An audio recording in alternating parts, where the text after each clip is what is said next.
দেখুন, যদি আপনার বাড়ি হতে, হতে কোনো না কোনো বাধা আসছে, বাড়ি হচ্ছে না, কোনো না কোনো কারণে ক্রমশ আপনার বাড়ি হতে গিয়ে বিভিন্ন বাধা আসছে।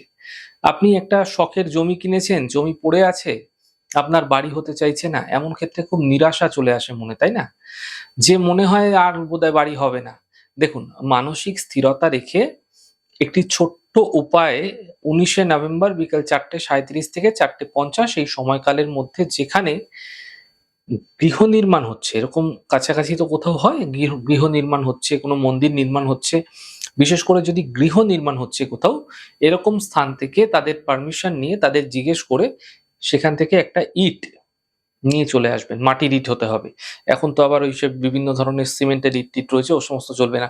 মাটির ইট, পোড়া মাটির ইট হতে হবে।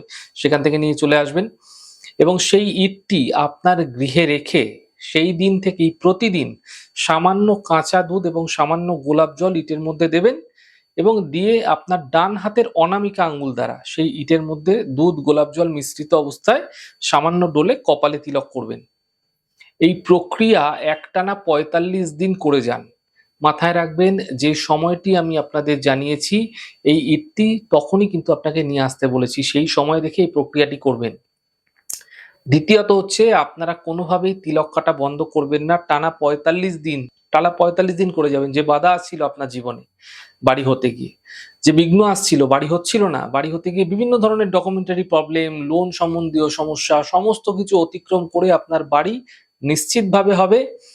আস্থা রাখুন, ভরসা রাখুন। বিভিন্ন বাধা বিপত্তি অতিক্রম করে হলেও আপনার বাড়ি হবেই হবে। প্রক্রিয়া করে দেখুন। নিশ্চিত সুফল মিলতে আপনারা দ্রুতই দেখতে পাবেন।